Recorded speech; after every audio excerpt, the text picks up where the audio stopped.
every day knowing that the person who killed your baby is walking around as free as he can be? Well, it just reminds me that the justice system is not justice for everyone.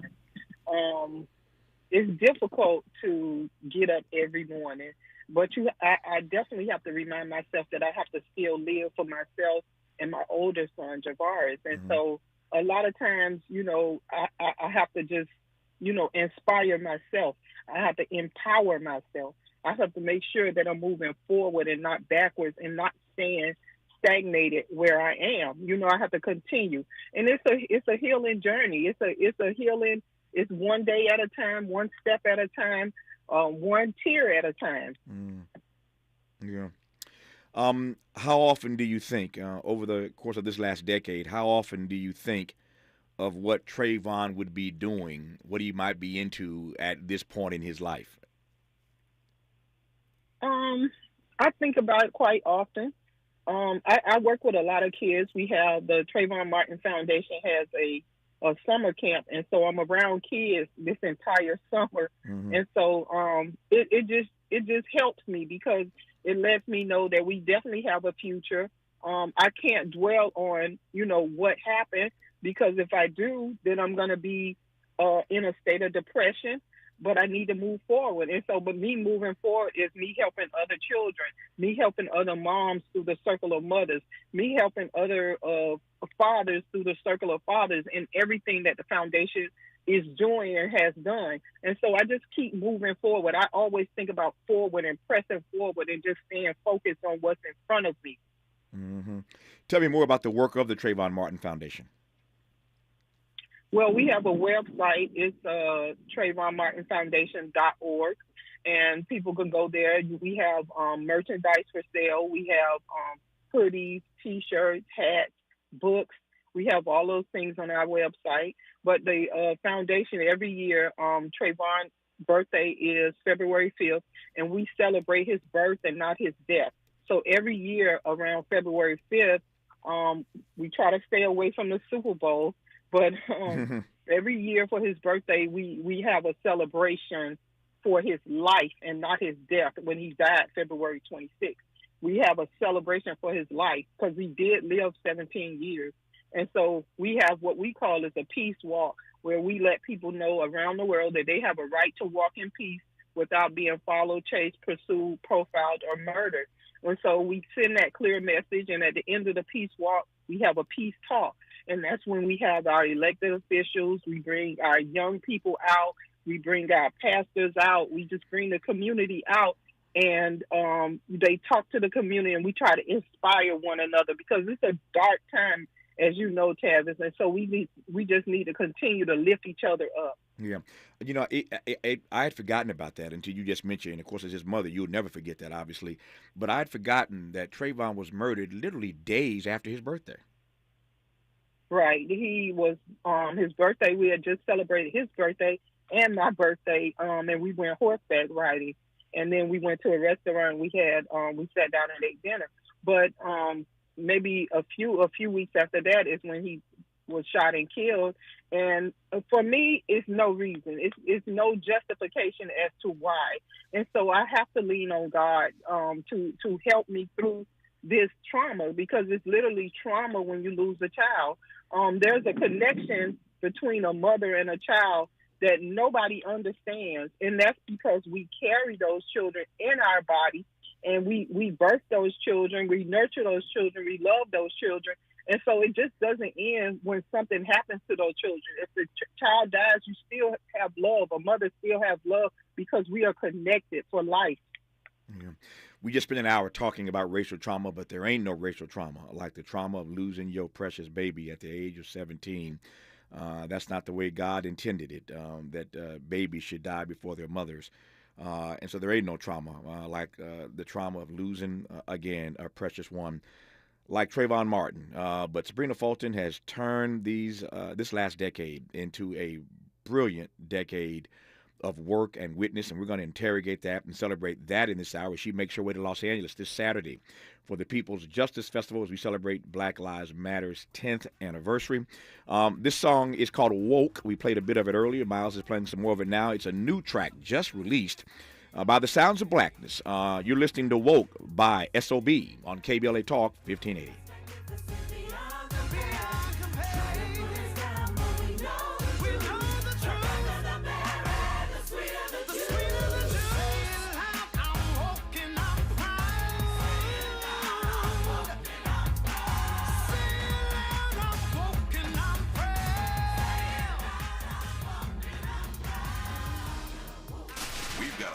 Talk about. Good thing we've got 3 hours. More of Tavis Smiley when we come forward.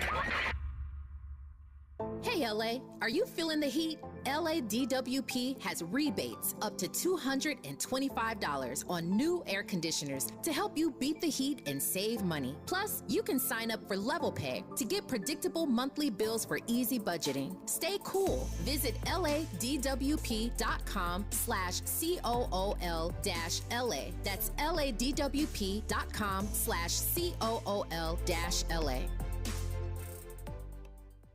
If this were a Reese's TV ad, you'd be staring at a Reese's peanut butter cup.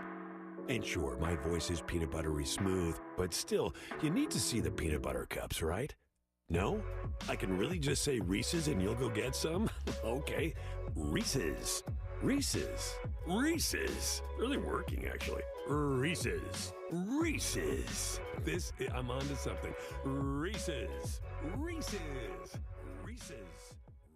Are you working way too hard for way too little? There's never been a better time to consider a career in IT. You could enjoy a recession-resistant career in a rewarding field with plenty of growth opportunities and often flexible work environments. Go to mycomputercareer.edu and take the free career evaluation. You can start your new career in months, not years. Take classes online or on campus, and financial aid is available to qualified students, including the GI Bill. Now's the time. Go to mycomputercareer.edu.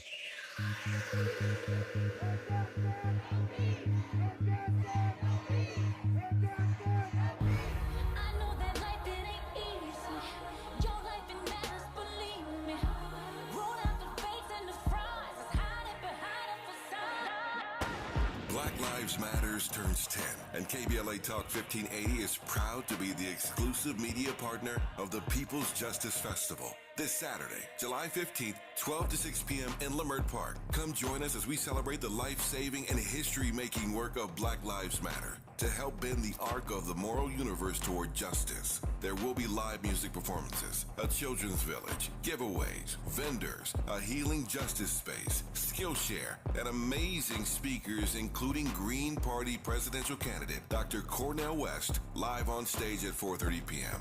For more information, go to blmgrassroots.org. That's www.blmgrassroots.org. Dominique DePrima and Tavis Smiley will be main stage hosts throughout the day, and the KBLA Talk 1580 delegation will be out in full force. So, join us this Saturday, July 15th, 12 to 6 p.m. in Leimert Park as we celebrate the 10th anniversary of Black Lives Matter. This is a community call to action from KBLA Talk 1580. I done plant my seeds, now I'm rooted. Brown skin popping, I'm rooted. Can pull the hood out me, I'm rooted. Rooted, nappy head, rooted. This is KBLA Talk 1580, where everybody is somebody and nobody is a stranger. You belong here.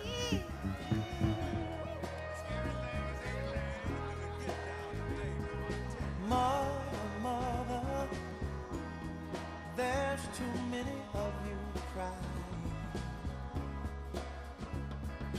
Brother, there's far too many of you dying. You know we've got to find a way to bring some loving here today. Yeah. Father, we don't need to escalate. You see, war is not the answer, for only love can conquer hate.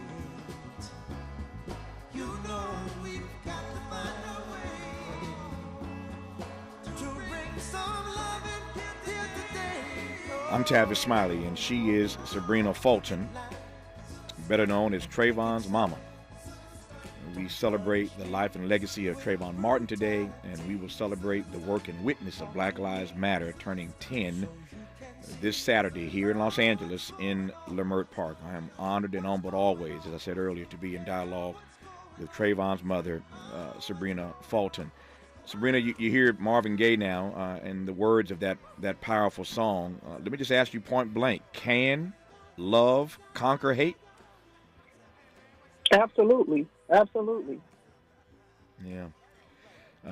Sometimes I wonder. I know you're right, and I believe you're right, and sometimes the evidence seems to the contrary. But as we know, love wins, and it takes some time. But Dr. King once said that love is the only force in the world capable of turning an enemy into a friend. So absolutely, Sabrina's right. Love can conquer hate. Let me do a quick shout out to the Antioch Missionary Baptist Church in Miami Gardens, and I do that, as you well know, Sybrina, as you chuckle, because that's your home church. And you mentioned faith earlier, and I am curious, a decade later, what the experience of losing your son has done to or for your faith. Talk to me about it. It just enhanced it. I mean, I was already a believer prior to anything happening to my son. I mean, I used to take both my boys to church with me. And so it wasn't anything new. You know, faith is not something new for me, or going to church or prayer. That's not something new for me, but it just enhanced it. And of course, I'm like everybody else, you know, I doubted God, and I questioned God, and I wanted to know why my son, why now? And I had all of those questions, and they still have not been answered. But I know now that I just have to lean on God and trust God. That's why my favorite Bible verse is Proverbs 3, 5, and 6. And it speaks predominantly about trusting the Lord. Mm-hmm. How do you navigate forward every day? Let me back up. I mentioned Maya Angelou earlier in today's program. Here she comes up again. Maya was like a godmother to me. Spent a lot of time with her. Wrote a book about our almost 30-year friendship.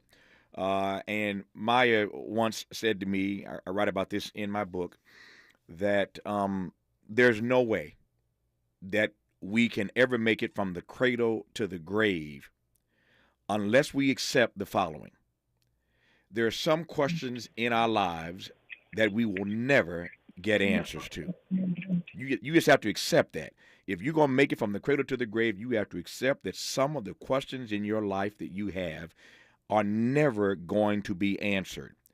But when you're in a conversation with God, when you're doing back and forth with God, and you're asking him all those questions that you posed, and a decade later, many of those questions have still not been answered, how do you move forward? How do you stay rooted and grounded in your faith when those questions for you have still not been answered, Sybrina?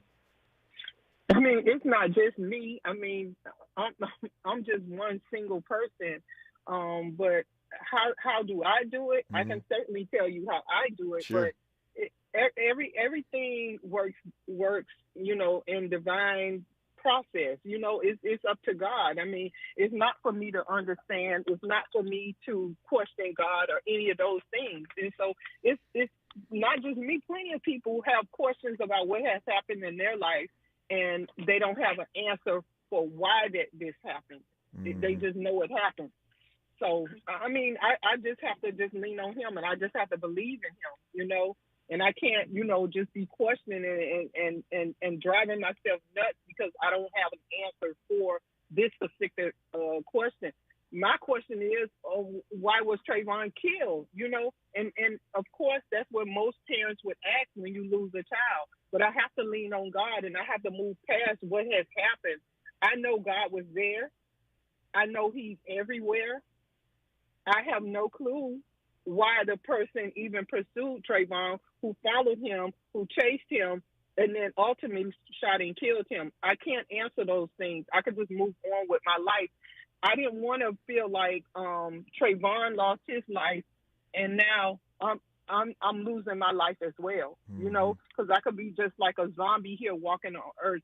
And so which brings me back to the 10th year and why I'm so appreciative of Black Lives Matter and what they have done and what they have created, because they have what happened with Trayvon. They were inspired to do something. They were pivoted to do something. They wanted to help. They wanted to support, and they did.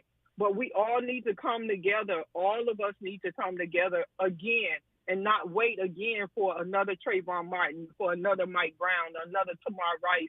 You know, for all of these people, you know, we don't need to wait for something to happen to another George Floyd. You understand? So we need to make sure that we're doing what we need to do and putting certain processes in place now prior to.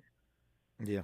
You are gracious, you are kind, and you are charitable, and then some when you shout out Black Lives Matter for all they did to put Trayvon's story front and center for this country and indeed for the world.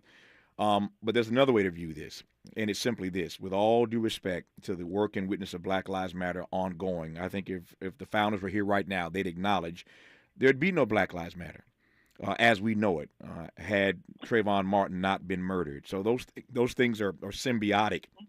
You thank them, but the cause that they were fighting for revolved around the tragic loss of your son. So again, those things go hand in hand. So let me just ask you, Right. when you look back on it, Sybrina, a decade now, what do you make of the national debate that ensued after Trayvon's murder? I mean, the movement and his death in many ways awoke this nation's conscience. We're still not where we need to be, but it kicked up a serious conversation. I've said many times that you start. Let me back up. Movements in our world are very rare. Movements are very rare. Here's how I see it. You start with a moment, and if you're fortunate, that moment builds momentum. And if you're really fortunate, that momentum turns into a movement.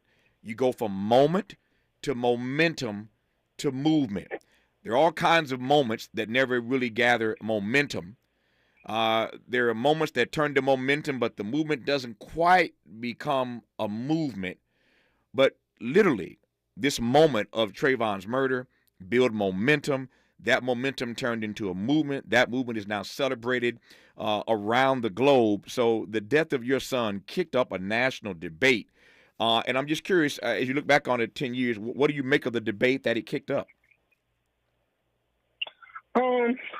I really am excited about people being woke and interested because a lot of people started voting. A lot of people started joining and creating grassroots organizations. People started doing things to, instead of just talking about it, they wanted to be about it and they wanted to participate. And that's what the big thing about it is. We've had people to be shot and killed before Trayvon and so many after Trayvon. So a lot of people wonder what was it about Trayvon? I think it was about the timing. People were just sick and tired of being sick and tired, and they wanted to do something. And this is exactly what they did. They rallied around what happened to Trayvon. I mean, I'm on the side that is just grateful, you know, that I had that type of support. Not I'm grateful for losing my son, because if I could do it all again, it doesn't matter how many millions of people that were in support. If I could just have that one little 17-year-old back, I would give it all up. But by the same token, it has helped so many other people in their lives. It has helped people rally. I mean, we know who Ben Crump is. We've always known who Reverend Sharpton was. But Jamal Bryant, we've always also known who Jesse Jackson is. But with all of these people coming out and supporting, you actually saw a face to it. But now what we need to do also, Tavis, is we need to think about, well, who's going to take the mantle after Reverend Sharpton retires, after Jesse Jackson sits down, after, you know, all of these people, who is going to be in place to take the mantle and to move the country forward? It's only one Ben Crump. It's only one person that you know, and he can't fight everything. He can't be the legal representative for everybody. So we got to make sure that we have somebody in place, or a few people in place, to help us continue to move forward and not just stand still. Because I think right now it feels like we at a standstill. I mean, I'm not on the front line per se right now, but it just feels like we at a standstill. Yeah. And so we got to always continue to move forward.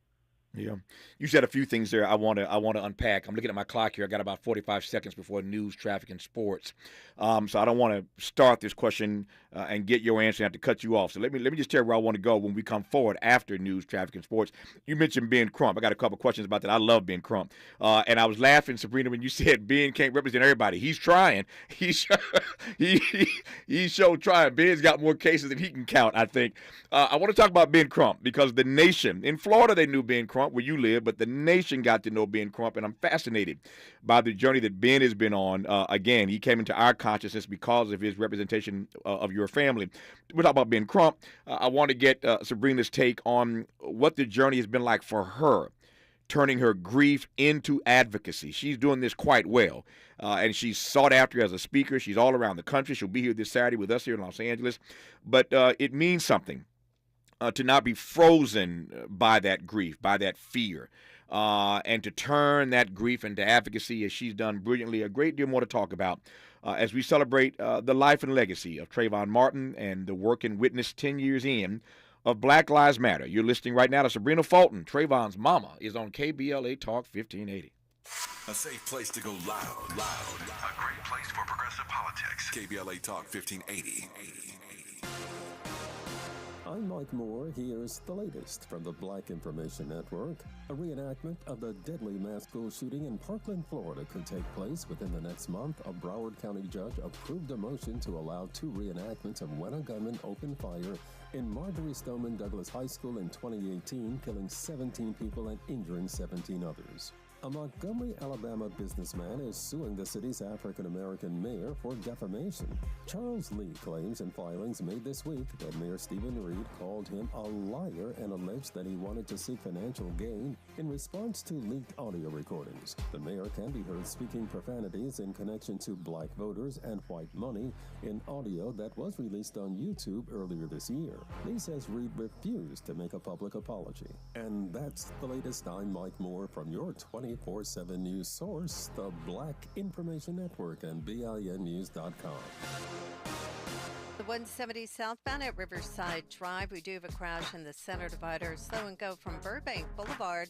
Heads up in Hawthorne, 405 southbound before Rosecrans. We've got a sign fell down in the second lane from the left.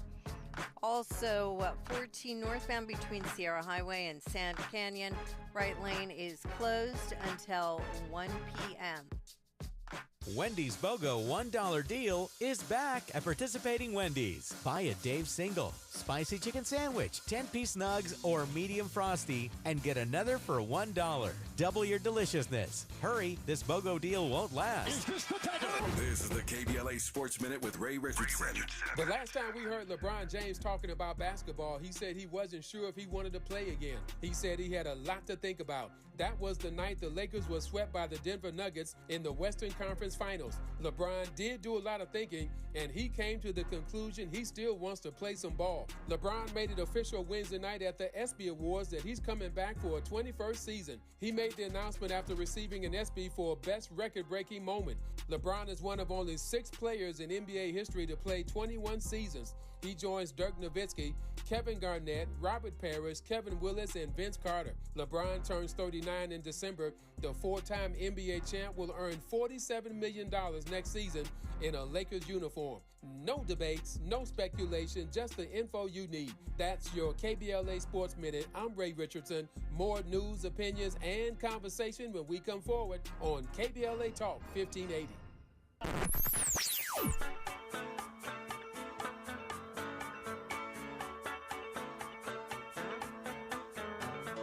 This is KBLA Talk 1580.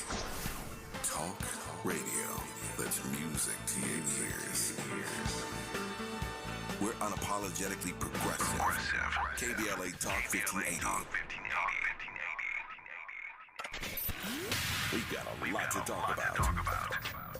Hi, I'm Zoe Williams, a.k.a. the Voice of Reason, encouraging you to join me weekdays from 7 to 9 p.m. for the world's most intriguing relationship radio roundtable. Every night, I facilitate and encourage our loyal listeners to participate in the most engaging relationship discussions you'll hear anywhere. So make it a point to rendezvous with me, Zoe Williams, the Voice of Reason, Monday through Friday, 7 to 9 p.m. Pacific Standard Time. Trust me, your relationships will never be the same. The VOR is on fire tonight. Unapologetically progressive. KBLA Talk 1580.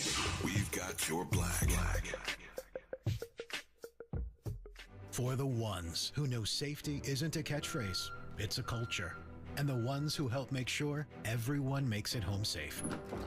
For the safety-minded who watch everyone's backs, Grainger offers supplies and solutions for every industry, as well as safety assessments and training to keep your facilities safe and your people safer.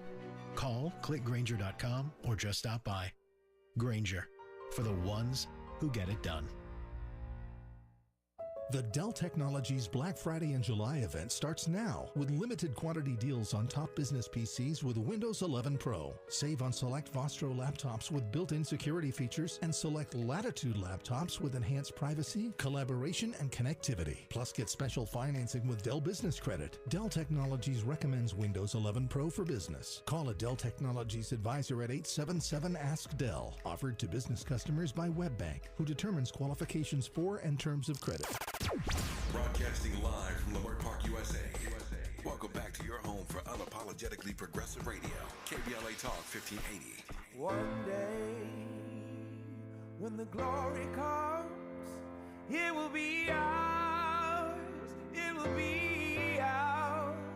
Oh, one day, when the war is won, we will be sure. We will be sure.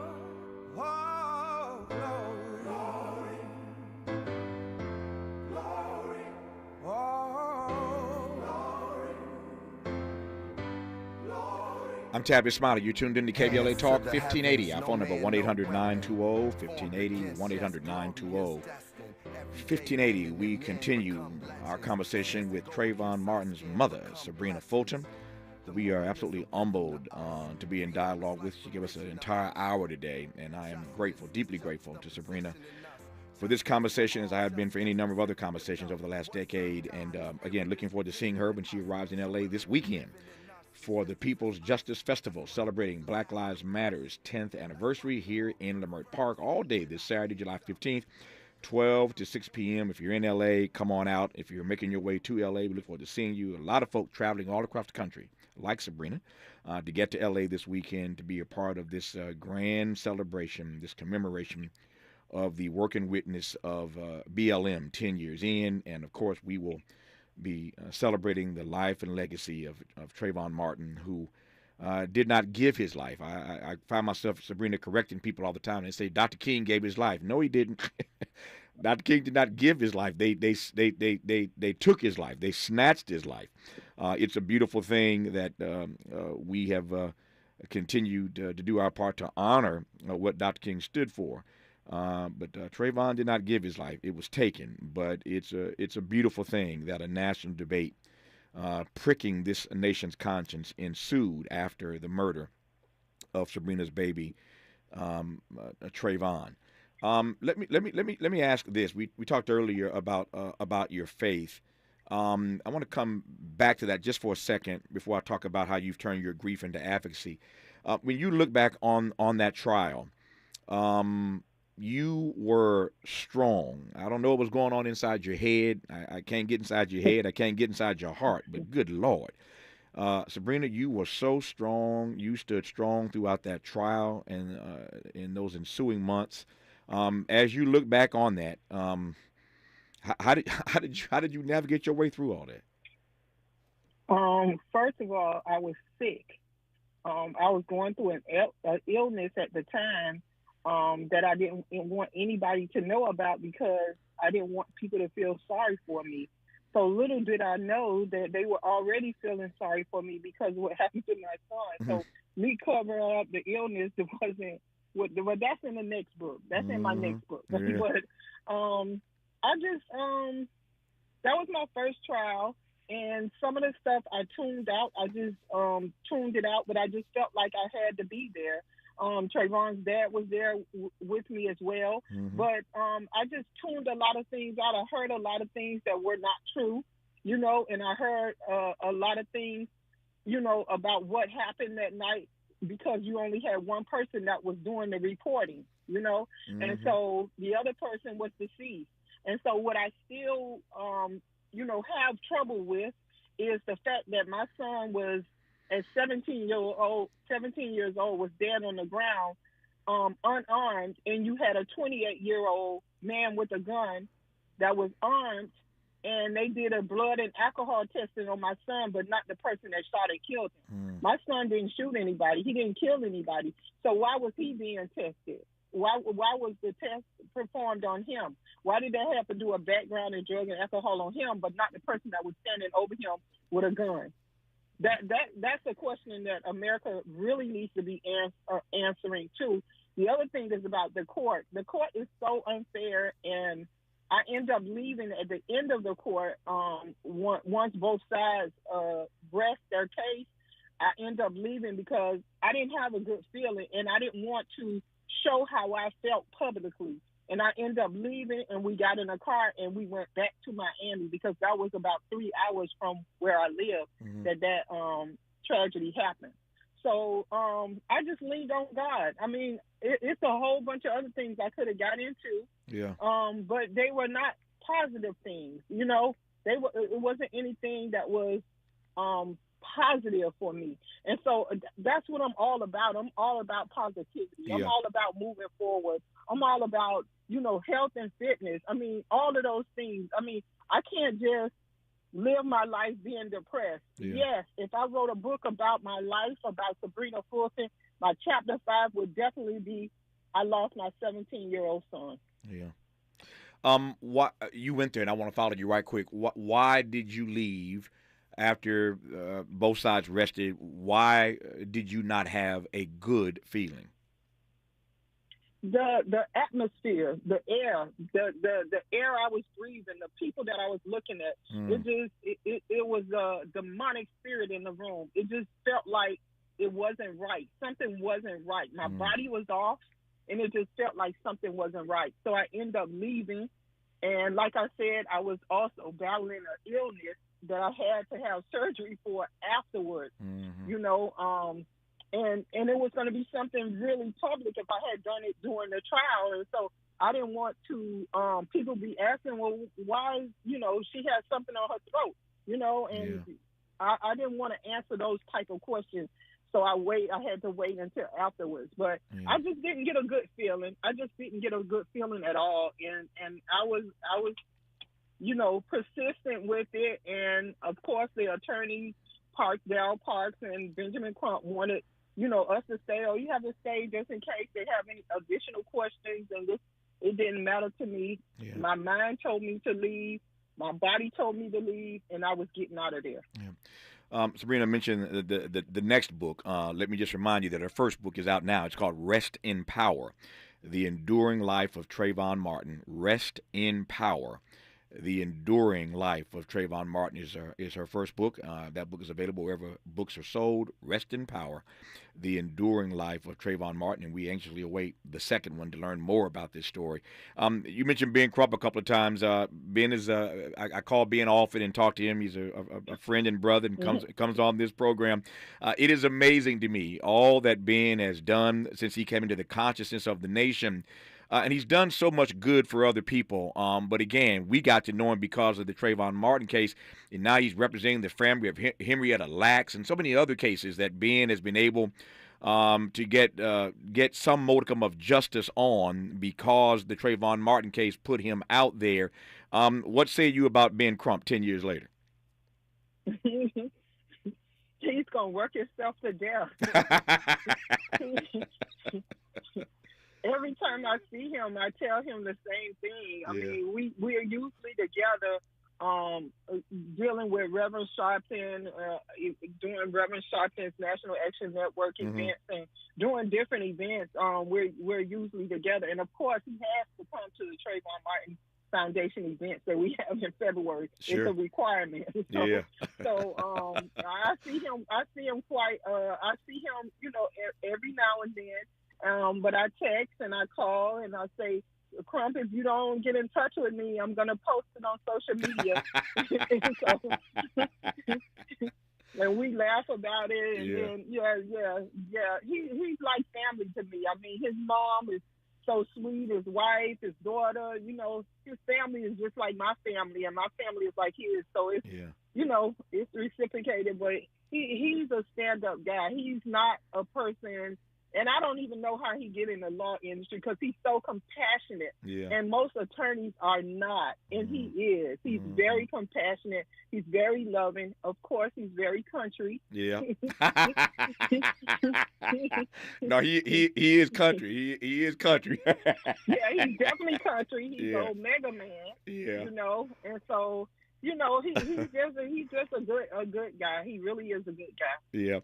Speaking of your representation, a decade later, what are your views on Florida's Stand Your Ground law? We know how obviously this came into play during the trial 10 years ago, but what are your thoughts about Stand Your Ground all these years later?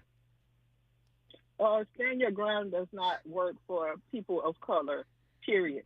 What I will say is there's a case here now. It's in Ocala, Florida, a couple of hours from me here in Florida, and it's A.J. Owens, and that's the young lady that was killed because one of her neighbors got into it with her son, and the A.J. went and knocked on the door, and the lady shot through the door. Well, that lady has been arrested, and that lady is claiming Stand Your Ground. It's just too many gray areas for stand your ground. It does not work for people of color. It absolutely does not work. And so they have to really define that law. They really need to amend that law and get that law off the books. I'm for people protecting themselves, but not just shooting and killing people and saying you were standing your ground. More with Trayvon's mother, Sybrina Fulton, when we come forward on KBLA Talk 1580. Be sure to like and follow Tavis Smiley at The Real Tavis Smiley and get Twitter updates at Tavis Smiley. The conversation continues when we come forward. The family of Keenan Anderson is suing the city of Los Angeles for $100 million. Maisha Cairo here with your K-Black Minute News, brought to you by CaliforniaBlackMedia.org. Keenan Anderson, a high school English teacher that was visiting Los Angeles from Washington, D.C., was tragically killed at the hands of the Los Angeles Police Department in January of this year. His family, alongside civil rights and personal injury attorney Benjamin Crump and Carl Douglas, have announced a $100 million lawsuit against the city of Los Angeles. Crump and Douglas are representing Keenan Anderson's son, Sincere Anderson, and his mother, Gabrielle Hansel. The family is suing for civil rights violations, assault and battery, false imprisonment, and negligence on the part of the LAPD officers. The family of Keenan Anderson and attorneys Crump and Douglas want it to be known that this is only part of a systemic issue within the fabric of police departments everywhere. JP Morgan Chase is building on the investments in California and around the country to help close the racial wealth gap and build a more equitable future. As part of JP Morgan Chase commitment, they are taking action to help improve financial wealth and access to banking in the Black community, helping more people open low-cost checking and savings accounts, hosting community seminars with supporting Black-led institutions by building awareness about financial investments, hiring community managers, and opening community center branches like Crenshaw, Inglewood, and downtown LA. Visit today, jpmorganchase.com/racial equity. Again, jpmorganchase.com/racial equity. Get the tools to help reach your financial goals. Visit today, jpmorganchase.com/racial equity. Again, jpmorganchase.com/racial equity. Major phone carriers make you sign contracts with rigid data plans to trap you into a kind of forced phonogamy. Sounds pretty insecure if you ask me. At Consumer Cellular, we believe in a more consensual and healthy form of phonogamy, free of contracts and more flexible to your data needs. This way, you stick around not because we force you to with contracts and fees, but because you love our phone plans. Like ardently love our phone plans. Phonogamously. Consumer Cellular. When freedom calls, we're here to answer. Call us at 1-888-FREEDOM. Did you know that feeling sluggish or weighed down could be signs that your digestive system isn't working at its best? But taking Metamucil every day can help. Metamucil supports your daily digestive health using a special plant-based fiber called psyllium. Psyllium works by forming a gel in your digestive system to trap and remove the waste that weighs you down. Metamucil's gelling action also helps to promote heart health and slows down sugar absorption to promote healthy blood sugar levels. Start feeling lighter and more energetic by taking Metamucil every day. Interrogating your assumptions and expanding your inventory of ideas.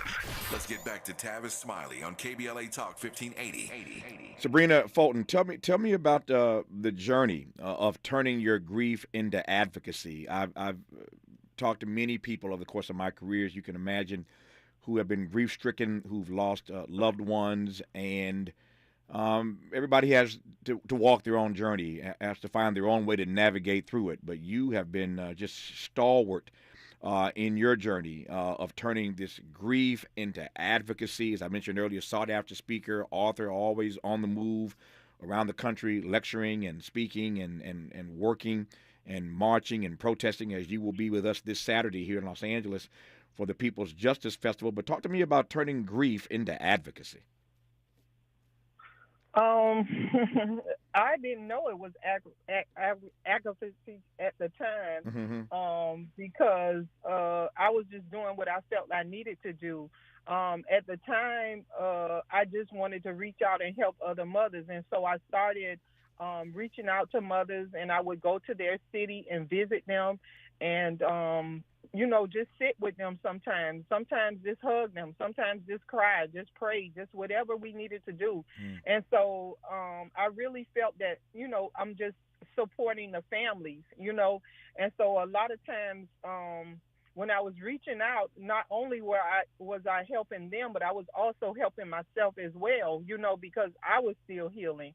But it's a long road. You're never fully healed, and so I'm still healing. I'm still taking time. I'm still reaching out to the mothers. I still have a circle of mothers every single year. As long as I'm living and breathing and I have the capacity to do it, I'm going to reach out to other mothers, and we're going to heal together. Yeah. What's it like when and I've seen you all together in a variety of spaces. What's it like when the mothers of so many of these young men and women whose names we know, what's it like when all y'all get together in the same room? First, we're just happy to see each other. So it's a lot of hugging going on. It might be a few tears, but they're happy tears. Yeah. But we just, try to lift up each other. We try to, just support each other, empower each other. And so this year, well, actually it was in Fort Lauderdale. I just keep saying Miami for some reason because I love it here so much. But it was in Fort Lauderdale that was the retreat for Circle of Mothers. And so we've had so many mothers to come to Circle of Mothers, the high-profile mothers and the mothers that you probably don't know their names. And so it's just very special to us when we do come together because a lot of people will say, that they know how we feel, but they really don't know how we feel if you have not been on this journey, And if you have not lost a child, people tell me, oh, well, I lost my grandmother. She was 94. Oh, my uncle died. He was 25. I mean, it's not the same as a mother who carried the child 9 months and had the baby. It's a different type of pain. Nope, I can only imagine. Our remaining moments with Sybrina Fulton when we come forward on KBLA Talk 1580. The station you turn to when you've had it up to gear with cultural incompetence. KBLA Talk 1580. To boldly go where no man has gone before. Boldly taking talk radio where it has never gone before. New vistas, new voices, new views, new visions. new victories. We're KBLA Talk 1580, and we're taking public media black. KBLA Talk 1580. We've got a lot to talk about. KBLA Talk 1580 joins you in standing for education as a right, not a privilege. Charles R. Drew University of Medicine and Science is a private, non-profit, community-founded, student-centered university committed to cultivating diverse health profession leaders who are dedicated to social justice and health equity for underserved populations. CDU does this through outstanding education, clinical service, and community engagement. Recently, Charles Drew University made history by opening only the 5th medical school at an historically black university. Congratulations, South LA, and congratulations to the dean of the medical school, Dr. Deborah Protho-Stith. CDU is now training doctors and providing $90 million in annual economic benefit to Watts and surrounding neighborhoods. To apply for medical school, get more information, or sign your child up for the Junior Doctors Saturday School program, visit cdrewu.edu. That's cdrewu.edu. At KBLA, we are dedicated to equity in education and ending healthcare apartheid, and we don't black down. This is a community call to action from KBLA Talk 1580. You're listening to K-Drip, where we play all the best classic water-wasting hits like watering your lawn during the hottest time of the day and leaky faucets. They're tunes from another time because now that we face a hotter, drier future, every drop counts. Despite an extremely wet winter, keep using less water, fixing leaks, and reusing indoor water for your garden. Visit SaveOurWater.com for more ways to conserve. Up next, brushing your teeth with the water on. K-Drip. Let's unpack a little bit more with Tavis Smiley. The conversation continues right now. You heard Sybrina Fulton say earlier she just loves Miami. I love Miami, too. It's hard not to love South Beach. Miami's a great place to hang out. But she has to leave Miami to head to Los Angeles because this Saturday she will be here with us in L.A., in Leimert Park, specifically July the 15th, this Saturday, 12 to 6 p.m., for the People's Justice Festival as we celebrate the 10th anniversary of Black Lives Matter. And they came into our consciousness right around the time that Trayvon Martin came into our consciousness. And the rest, as they say, is history. And they are 10 years in and still going strong. So, Sybrina, we'll see you on Saturday. But let me just ask you, got a couple minutes left before I lose you at the top of the hour here. Just talk to me about what you make of what BLM has been able to do over these last 10 years. I think they've come together. The Black Lives Matter organizers came together with the families, and I think that is very important. You can have the families over here and the organizers over here, but we need to come together in unity, and that's what it's all about. And I think they did a very good job with doing that. I understand that there's some other conversations out there as it relates to Black Lives Matter, but we need to just push forward because, like with any other family, you're going to have your ups and downs. But I think at the day, we all need to make sure we coming together for one common goal, and that's to make sure that people know that Black lives do really matter. Yeah. Your book, as I mentioned earlier, the book that's out now, and you're working on the next one, but this one, the first book is called Rest in Power, The Enduring Life of Trayvon Martin. What is, to your mind, the enduring life of Trayvon Martin? I think it speaks for itself. I think when we said rest in power, we giving people the ability to use their power to let his name, not only his name, but other young black and brown boys to live on. And we're doing that through the Trayvon Martin Foundation and through organizations such as Black Lives Matter. Yep. You can see Sybrina Fulton in real time, in person, this Saturday. If you're in Los Angeles, in Leimert Park, 12 to 6 p.m.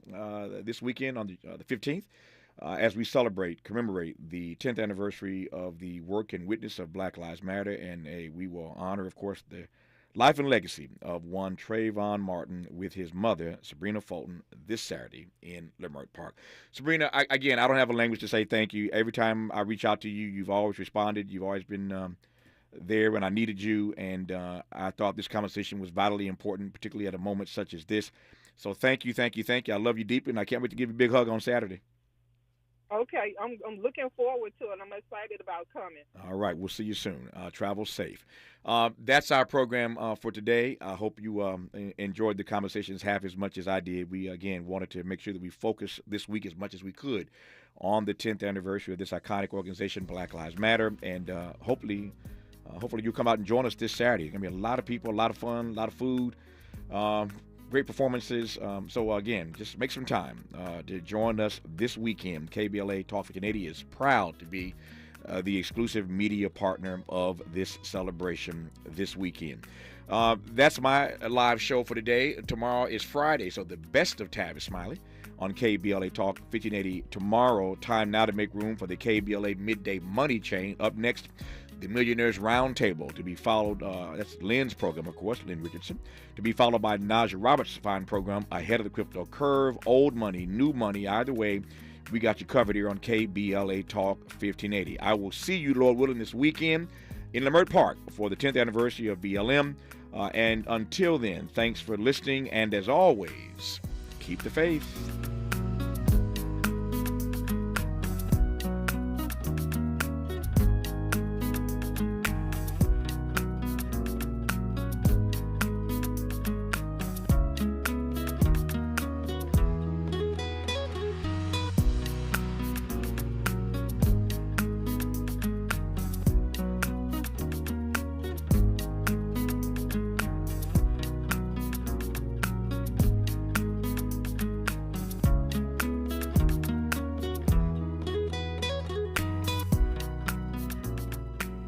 KBLA 1580 Santa Monica.